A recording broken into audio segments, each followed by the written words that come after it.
Two guys, one movie, one house on one haunted hill. The remake. In 3D. Yes, this is Steve Arviso and Charles Musick. And we're back. Again. I'm sorry. Did you miss us? With every bullet so far. Just a little. Just a little bit. This is Two Guys, One Movie. And we're talking about The House on Haunted Hill. The House on Haunted Hill. And The Return to the House on Haunted Hill. Yes. Yes. The original, the remake, and the sequel to the remake. Yes. And for those who don't know, the original House on Haunted Hill is one of the classic films of Vincent Price. Spooky. You never thought that the grave could hold him, did you? Of course not. 1959. No, obviously not, because him and his nephew Jody went on to do Easter egg coloring. Yes. The little factoid that most people don't know about. But original House on Haunted Hill, 1959. Yes. Classic film. Classic horror film. And it's an interesting film in the fact that it plays with you, and by the end you're not quite sure, and we talked about this a bit on our Dr. Giggles podcast, that it's one of those films where you're not quite sure by the end what was real and what wasn't. All you really know is that Vincent Price is inviting, and this happens in the sequel a bit too, slightly different amount, but he invites guests, I believe it's for $10,000? Yes, which was a lot of money in 1959. It's a lot of money to those people. Yes. He invites several house guests. He gives them he lures them with the opportunity to win $10,000 if they survive the night in the House on Haunted Hill, the spooky house. The spooky house on a haunted hill, apparently. But now you were telling me, when we were discussing this before we started recording, that in the original one, the whole purpose is for him to basically kill his wife with all these people witnessing it. Yeah, essentially, the house obviously has it's notorious. It has its I'm blanking on the word. Reputation? Reputation, there we go. It has a reputation for being haunted, for deaths and all that, and a bunch of creepy shit going on in it. And he decides to give out this award to whoever can survive because he wants to prove that it's all real. That's I believe that's the case. That's his cover for everything. And it turns out that he's trying to kill his wife without getting caught. So if other people get hurt or they suspect that the ghost did it or something like that, then he's free to go ahead and kill her off because I believe this happens in the sequel, in the remake as well, that she's pretty much a gold digger and he wants to get rid of her. So in Vincent Price fashion, he does whatever he can. So he makes a stage show of it. Yeah. So it goes about, eventually a bunch of deaths happen, a bunch of things happen, and by the end you're not quite sure if everyone who died, including the wife, was killed off by accident or by supernatural elements, or by supernatural elements, or if it was just Vincent Price doing it all. And it leaves you with that because at the end, which is the scene I remember the most, is the skeleton that comes down and basically attacks him. Yeah, it's a very interesting movie. For 1959, I'm sure that was really high tech, at least special effects wise. Yeah, and it's still creepy. It's not scary. You're not going to have nightmares about it, but it's still really creepy. It's a very eerie shot when they shoot it because it's obviously cheesy special effects. It's by today's standard. Definitely by today's standard. But the way it's shot, the music, and the fact that I don't think you see the strings or anything that cause it to move around and bob around like it is. So it's really interesting in the way they did this. And it's a very classic horror film, and it holds up to this day. Maybe not the scary elements, but the mystery behind everything. But anything you watch with Vincent Price, he is such a showman. Yes. The way he just the way his body movement is, his voice, of course, is legendary. Yes.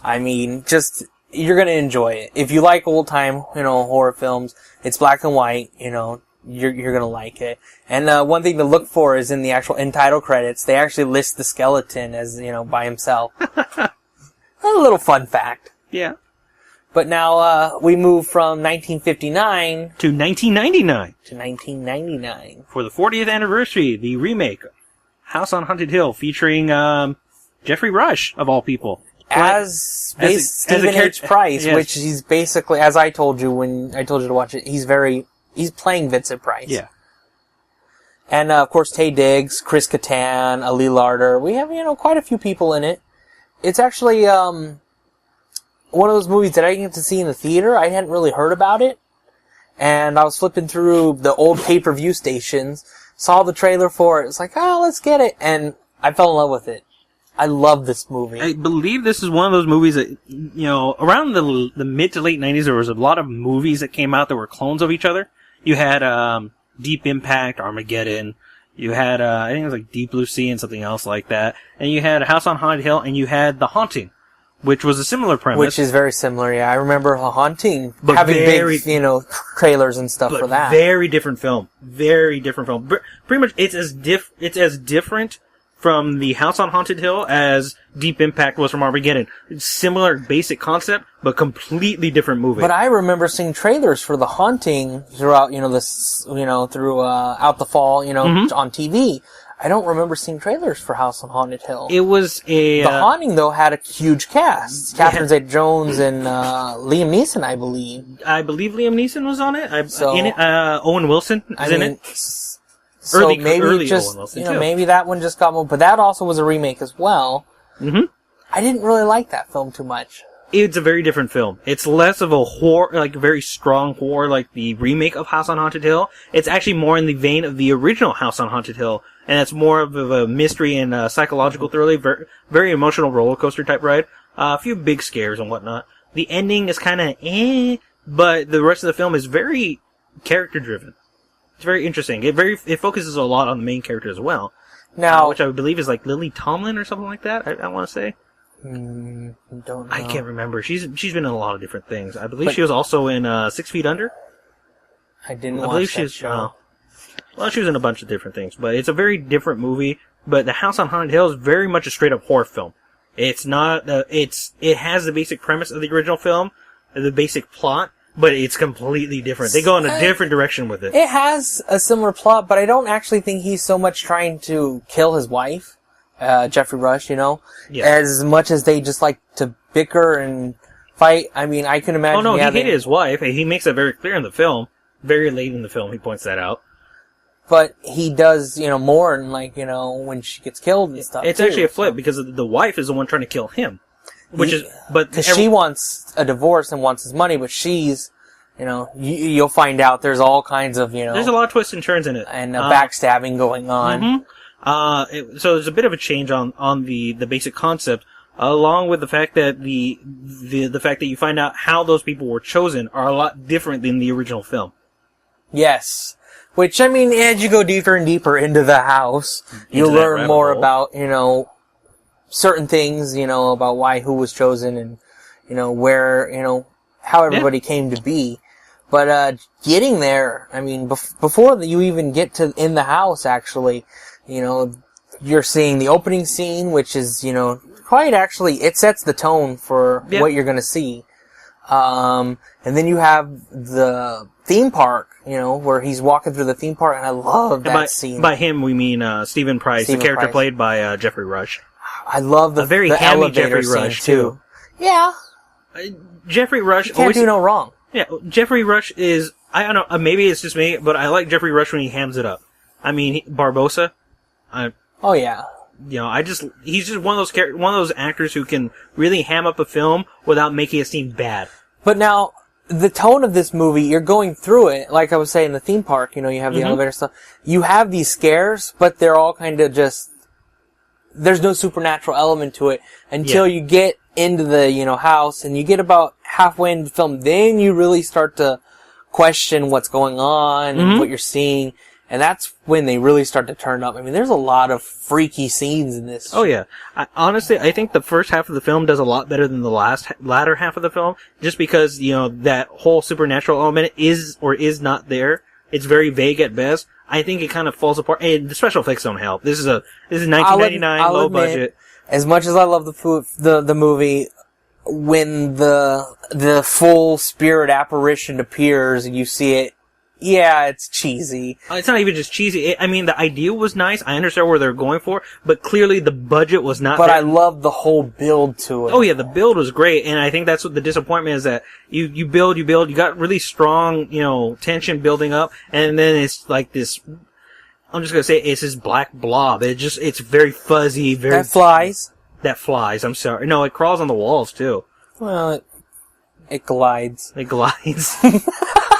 It floats. I mean, the special effects are worse than the worst special effects I've seen on a sci-fi horror film at this point. Sci-fi Channel. No, only that apparition. The rest, like Bandicoot walking through the house, and like some of the the weird things you see in the glass jars and stuff. The practical effects are really fun in this film. They're really good at times. It's the CGI, the early era. This is 1999, not a big budget film. Most of the budget probably actually went to the actors in this. The practical effects were very simple, but they're very effective. But the CGI is obviously not there. The Haunting had better CGI, but only barely. It's another fun movie, though, I think. I mean, this one is a lot more scarier than some of the other movies we mentioned on the list. And it may, creep you out or scare you a little bit, but it's another fun movie. I like the whole opening the party atmosphere, It's that turn of the century, type horror film, though, it's gonna have that same type of horror you saw in a lot of stuff that came out between, 98 and 2002. That stretch of time. I mean, I think IMDb listed stuff like Fear.com and a bunch of other similar type movies. 13 Ghosts. It's very much in that kind of vein. Well, that's Ghost because Ship. it's the same director. Yeah, well. But that's But Urban Legend, I know what you're talking about. The 90s. Well, that visual look, it's very clean, but it almost feels like an early era horror film as far as the visual look is, but it has that, it's dark compared to, something from like the 1960s or 70s. I will say, though, I am very glad it was made in 1999, because if it was made now, there's no chance in hell Jeffrey Rush would come do the movie. Oh, yeah. I mean, it just wouldn't happen. Once you're piloting the one of the biggest franchises of all time, you're not going to go step backwards. And he was the main person that held everything together in this movie. Mm-hmm. I mean, he's just so likable as this Vincent Price knockoff. Yeah, I mean, he looks like him. I wish he had a little bit more of Price's persona to him, but it's Jeffrey Rush. You don't want to make Jeffrey Rush just be a parody of Vincent Price. Exactly. It's a bit of a waste at that point. Before we, finish this up, we did mention we were going to talk about Return to House on Haunted Hill. Oh, do we have to? I know you haven't seen it yet. I don't remember it at very least. But, I really liked it.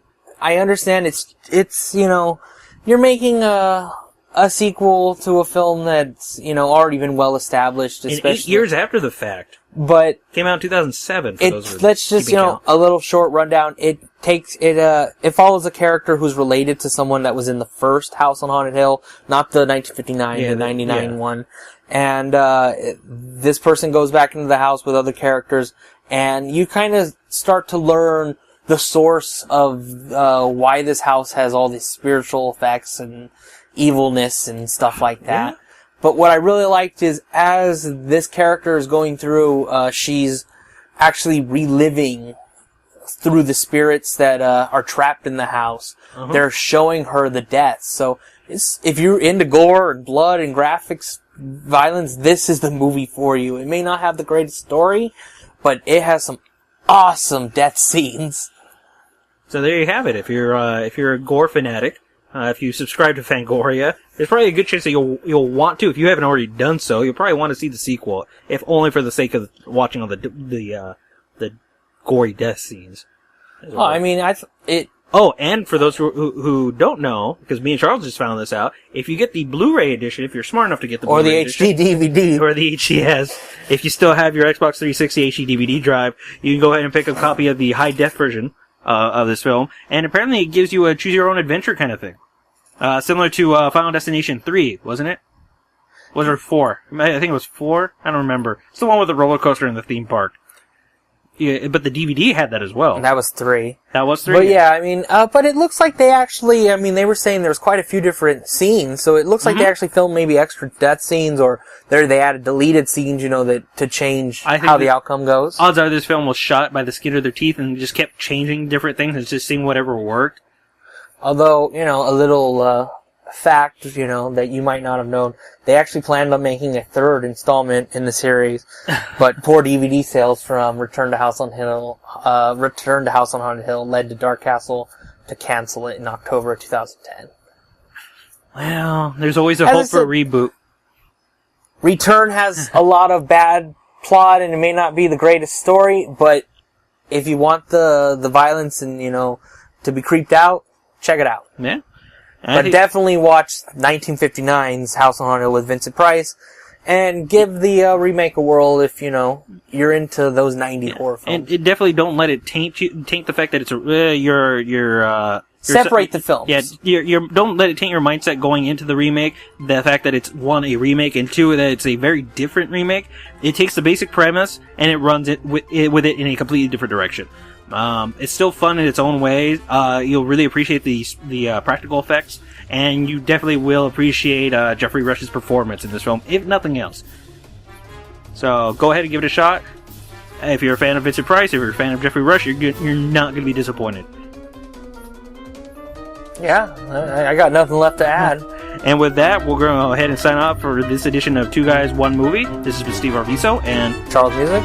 And we'll see you on the other side.